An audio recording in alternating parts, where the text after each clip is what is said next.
So Too Short is 60 and still releasing music. Why does hip hop fear aging? So what's the problem with that? Like, why do people think at a certain age, oh man, he 50 and still rapping? Give it up, Unc. Like, chill out. Chill out, my boy. Let people grow up. If they still want to rap, they're still rappers, they're still artists, they're still creators. So you mean to tell me, well, let's just say that you're a painter. When you become 50, 60, you don't get trolled for painting. But if you're a rapper, it's a problem. Isn't that another form of art? And this is all just subjective to opinions, right?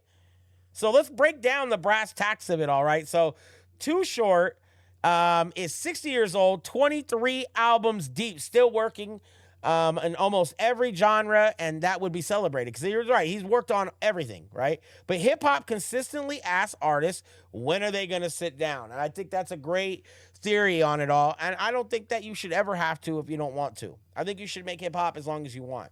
For me, I wanted to be a producer. I want to make beats. I want to be able to engineer for people so that if I don't feel like rapping that week, I want to do videos. I want to do merch. I want to build stuff.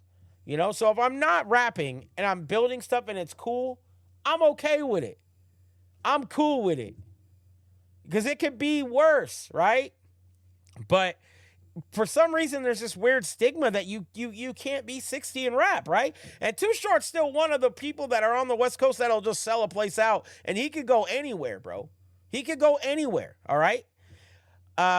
What's the hip-hop's obsession with the youth? And whatever feels newest. What's wrong with the old hip hop? What's wrong with the old rap that we grew up on? Maybe some of y'all live in New York, you didn't grow up on Too Short. That's okay. Nothing wrong with that. But in California, classics. My family is from the Bay Area, man.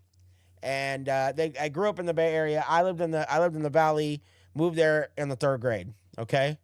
That was something different. It hit different, right? So I think part of it was, and understanding this is the breakdown, is the Bay roots to like where my mom and dad are and the way they are with music.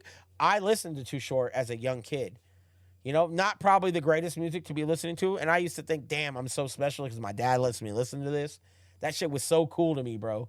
You know, and I remember my dad remarried this other chick, right? Years later in Portland when I lived up there with him. And he was saying like, you know, all right, son, you know, she's going to be mad if you're listening to Too Short, you know? And I'm like, oh, really? Like, and so I remember one day I put the record on and played it. And I was playing like Life is Too Short, and I'm listening to it, and I'm like singing the lyrics, and she is steaming, guys. She's steaming. My dad comes home from work, and she says something to him, and he like takes me in the room, is like laughing because he's like, son, you can't be doing this, man. You can't say word for word. You know she was gonna be mad. I'm like, I wasn't even thinking about it, Dad. Honestly, I just was enjoying the music. Too Short, man. It's Too Short. All right. I just enjoyed that. I enjoyed it. I don't know why, but hip hop has a funny way of doing that. So, let's talk about this though. Like, what's the difference between aging naturally and chasing young trends? Like, Too Short's never really changed who he was. He always been the same artist. He always done the same type of music. He just kind of bounces around and will do kind of a different genre or a subgenre, but it still ends up being super fire, right? And I think that, you know, Too Short shouldn't have to intimidate younger rappers. He shouldn't be out there trying to, and he's not.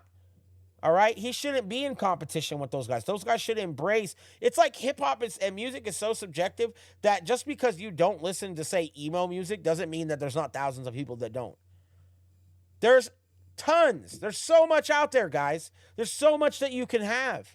But it's not going to allow you to have it if you don't open up your mind to the fact that maybe they don't make the same type of music you like listening to or that you make, but there's nothing wrong with that. Okay?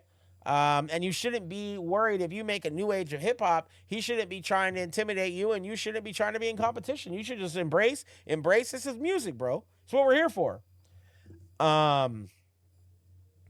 For Too Short right now, and for most artists, touring is probably going to be required for these chart placements.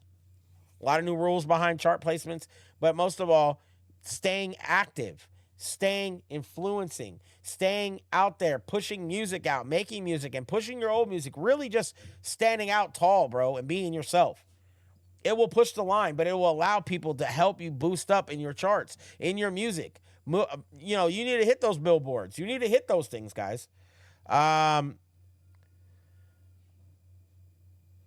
would say out of the group, I was just thinking about this too. I wanted to scroll down and make sure I didn't miss anything.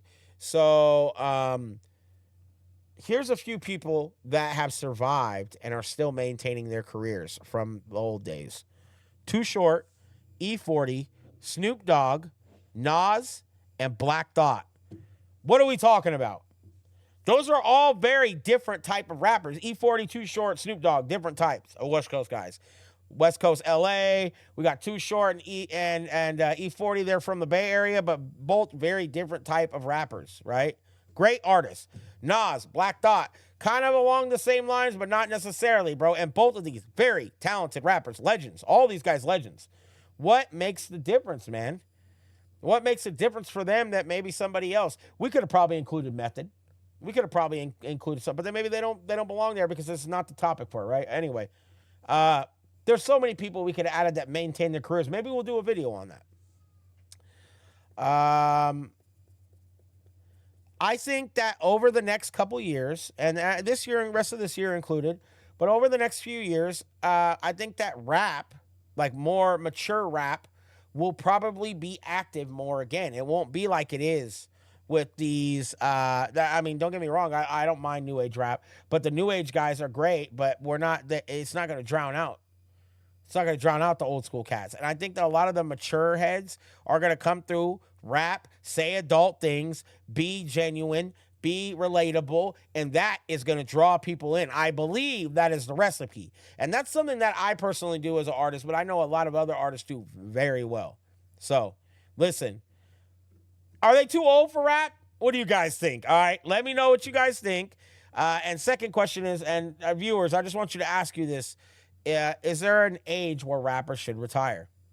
Which veteran still sounds the sharpest out of those ones I named?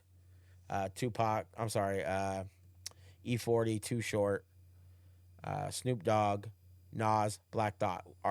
Which one, right? Do fans respect legends but ignore their new albums? Yikes.